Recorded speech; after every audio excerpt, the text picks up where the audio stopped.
Magandang araw! Babasahin ko sa inyo ang kwentong Si Bob the Blob, kwento ni Ferdinand Pisigan Jarin at guhit ni Juno Abreu. Makinig na mabuti. Paborito ni Bob ang larong takbuhan. Tuwing hapon matapos ang klase, siya ang unang-unang magyayaya sa mga kaibigang sina Roel, Eric at Eman para makipag-unahang tumakbo. Guguhit siya sa lupa ng linya na pagmumula nila at sa paghudyat ng ready, get set, go ng iba pang kalaro, mag-uuna silang kakaripas ng takbo. Paunahan silang marating at mahawakan ng puno sa dulo. Madalas mauna si Bob, maunang hingalin at mapagod. Minsan pa nga, siya ang nauunang huminto, kahit nasa kalagitnaan pa lang ng takbuhan. May pagkakataong natutumba pa siya dahil sa mabilis na pagtakbo. Kaya tutoksoin siya ni Ruel na, "Kumain na naman ang alikabok si Bob!" "Iyan ang akala mo," isasagot ni Bob. "Hindi alikabok ang kakainin ko sa bahay pag-uwi." Sa sobrang inis sa laging pagkatalo sa takbuhan, sunod-sunod na isusubo ni Bob ang masasarap na pagkaing inihahanda ng kaniyang nanay para sa kaniya. Minsan ay adobong manok ang nakahain. Minsan naman ang paborito niyang sinigang na baboy na may malalaking hiwa ng taba. May mga hapong inihaharap sa kaniya ang masarsang minudo o afritada. Dahil mahal na mahal ko ang Bob ko, may cake pa akong binili para panghimagas ngayon. Sorpresa ng kaniyang nanay. At tuluyang malilimutan ni Bob ang pagkatalo sa takbuhan. Sunod-sunod rin niyang isusubo ang cake na tila ba may mga agaw sa kaniya.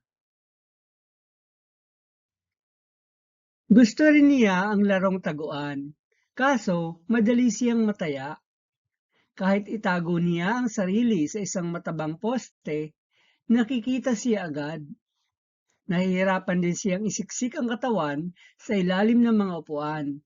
Kaya't, "Pong Bob!" ang madalas na maririnig. At kapag siya na ang taya, minuto lang ang bibilangin sa kaniyang paghahanap dahil tiyak na mapapagod at hihingalin siya agad. Titigil siya sa paghahanap at biglang uupo. Madalas mainis sa kaniya mga kalaro dahil natatapos agad ang taguan. Kaya nga madalas siyang tawaging Blob, imbis na Bob, ng tatlong alaskador na kaibigan. Para daw kasi siyang jelly sa taba, sabi ni Eman. Malikot gumalaw pero madali ring tumigil, sabi naman ni Eric. At dahil daw sa sobrang lambot at taba, kapag gumagalaw, ay tunog siya ng tunog ng blub, blub, blub, blub, blub. Dagdag pa ni Roel. Bob the Blub, Bob the Blub, Bob the Blub. Pangiinis sa kaniya ng mga kalaro. "Bakit ako mataba, nanay? Bakit hindi makatayo at makatagal sa pagtakbo ang katawan ko?" Malungkot na itatanong ni Bob sa kaniyang nanay. "Huwag mo silang intindihin, anak," sabi ng kaniyang nanay. "Mas cute ka kaya sa ibang mga bata. Hindi ba't kapag nakikita ka ng matatanda, ay gigil na gigil silang yakapin ka at pisilin ang pisngi?" Pero hindi natanggal ng mga sinabi ng kaniyang nanay ang lungkot ni Bob. Isang gabi, na naginip siyang lumulutang sa hangin ang lahat ng kaniyang kalaro patungo sa magandang bahaghari. Pero siya ay hindi makaangat sa lupa. Nakapasok sila sa isang kwartong puno ng mahika. Sinubukan ni Bob ngunit hindi niya mapagkasya ang kaniyang buong katawan sa makipot nitong pintuan. Pagkatapos, sumakay sila sa isang bangka. Ngunit lumubog ito nang sumakay si Bob, kaya't napilitang lumangoy sa dagat ng tsokolate ang kaniyang mga kalaro. Pagkagising ay lalong nalungkot si Bob.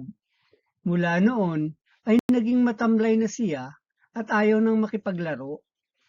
Nag-alala ang kaniyang nanay, kaya't dinala niya si Bob kay Dr. Aris na isang pediatrician o doktor ng mga bata.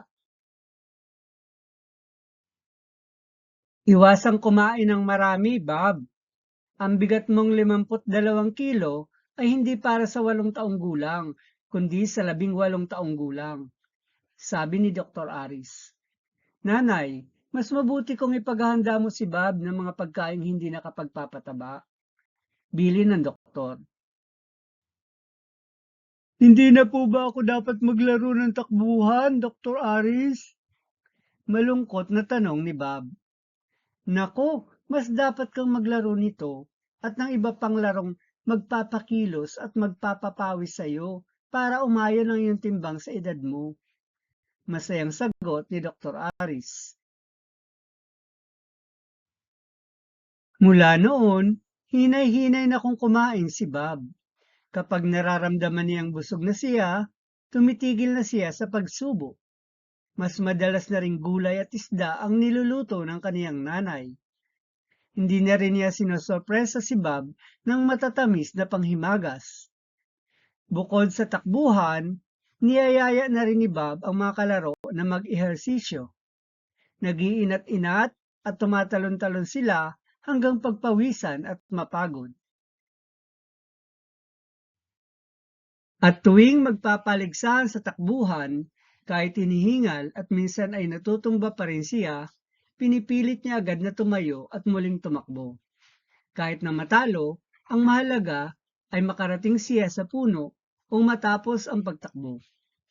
Malapit na nila akong mabuhat at hindi lang kurutin sa pisngi. Hindi na ako si Bob the Blob. Ako si Bob.